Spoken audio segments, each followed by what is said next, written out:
Ago, and you all know what I do. And I want to thank Ebu, who, in fact, is hosting this little gathering, and also Chenny, who, told me about it, and Mr. Chalk. The truth is that we come from a country that has over 350 languages, different cultures. The culture they have in the northern part is different from the one we have in the southwest, even from the ones in the southeast. The problem is that over the years,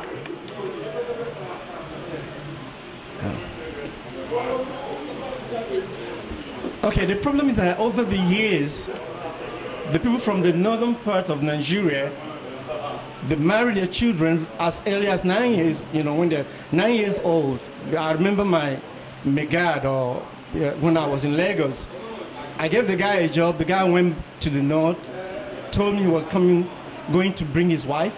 He came back with a girl that I thought was the daughter, only for me to discover that he was actually sleeping with a girl. And one day I said, Abuki, what happened? Who is this? Your daughter? I said, no, Matani. I said, Mata what? So it is a culture that have been there over the years, and we all know this. And the thing is, we live in a country where, some think they can impose whatever they do, in their own culture to my own culture. I know in my culture, that's the Igbo land where I come from.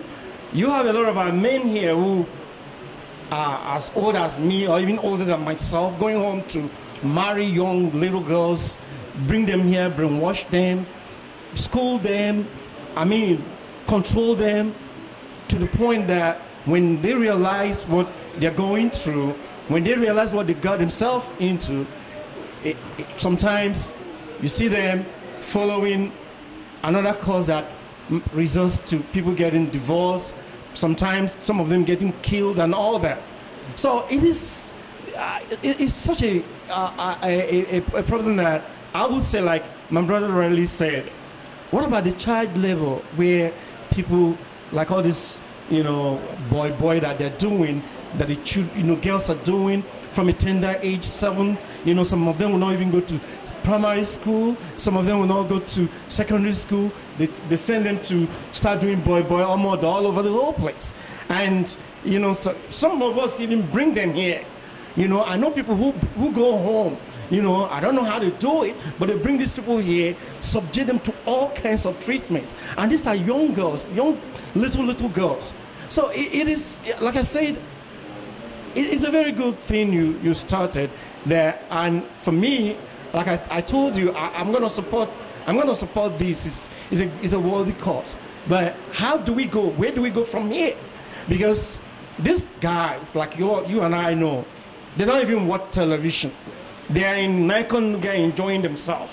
Many of them, my own brother who is one of them, he has never till this moment stayed in a normal house in Abuja. He stays in Nikon Nuga. He has his suite there since he got elected. And who did he put there? He's housing a very young girl that is old enough to be his granddaughter in that place. So what I'm saying is that they don't care, they don't give a damn. They think they're running the country, and it's a country where, when you become a councillor, the next thing people will be looking at is the building you're gonna have the next moment. People are gonna be thinking about the next car you'll be riding. People will be thinking about the big things you'll be doing, because the country is so corrupt that whatever law they set out to do, they will achieve it because of corruption. So if we're here, like there's a popular saying in Igbo land that the fowl says, when the fowl cries, it says, I'm not crying that the person holding my neck is not going to cut off my neck, but I'm crying that the world will hear my voice. So I think the only thing we can do, like when I saw that, that of Stella, I said, oh, girl, this is a right step in the right direction. And she also said, we're all doing this.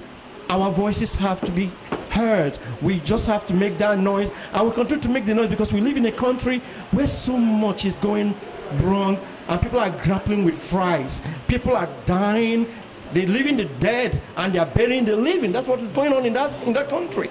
And until we, that are, you know, at least we have come out to, we are civilized though, and we know that this thing is wrong, and we will continue to shout until our voices will be heard. That's what I would say, you know, because at the end of the day, people will say, oh, Lagbaja has said this, Lagbaja has said that, but we are on tape, and we're saying the truth. We don't support what is going on. We are all fathers, we are all mothers, and I don't think coming to America that has opened our eyes. Because when we were there, let's call it spade a spade. We didn't know this thing was, you know, this thing that they're doing now, you know, was wrong. You know, you will see in Yoruba land, for instance, they will say, Kabiesi. They will, you know, somebody will carry his young daughter, go and give to Kabiesi. Or Kabiesi. I remember growing up with a girl when I was schooling in Ilorin. A man, the Kabiesi of, is it Adokito or one of these Ondo, whatever, a very popular, you know, Kabiesi like that.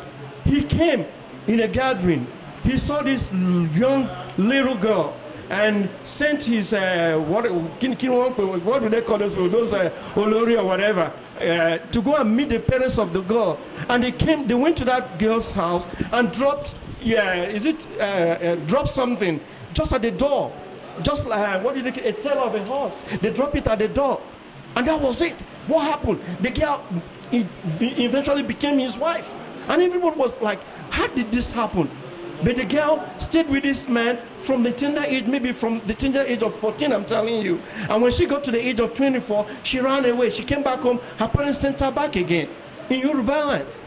You know, so Igbo land is something. They use girls to do jara, that is, you know, to all these kings.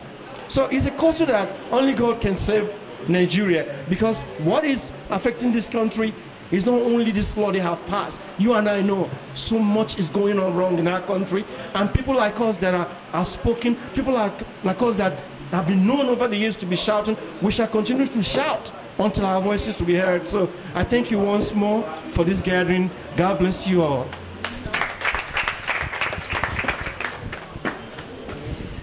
So we're gonna run this meeting. We're gonna round everything up. But for the last time, I'm just gonna ask a few people if you have any last, the closing statements, something to say, so we can just, you know, round it up. Like I said, one more thing, from what Mr. Ima said, I want to say, I'm not really saying like Nigerians are not civilized, or maybe because we that we're in Americas are the ones that are just the only ones civilized.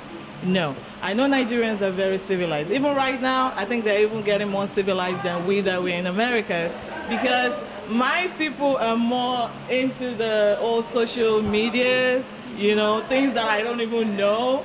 And I heard like, oh, Nigerians are doing this, they're doing that. So yes, I give that to Nigerian people. They are all on top of the game. And our leaders also, I believe they travel to, you people come to America, you go to London, you travel all over the world. So you know what is going on over there. You know, I believe you guys know the right thing to do, but you just don't want to do it. Or maybe you're doing it and we don't know. I don't know what is going on.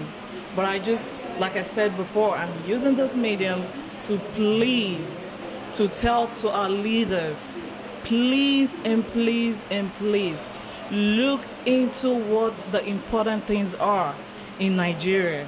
You're a governor for a reason. You're a local government chairman for a reason. You're a mayor for a reason. Take up your responsibility and act. Enough of overspending money. Enough of the old trip, traveling, your family or whatever. There's so many people in Nigeria crying. There's so many people in Nigeria in pain. Like I said, it's either you're low class or you're rich. We have so many unemployment graduates. We have our old mothers, our old grandmothers, our old grandparents. There's nothing like a benefit for them. There's no social benefits, there's no healthcare system.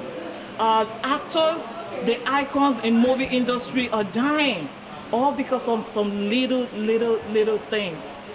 And when you people as a leaders having a little headache, what do? You fly your family to abroad. But the people are stuck in Nigeria. There's nobody to help them.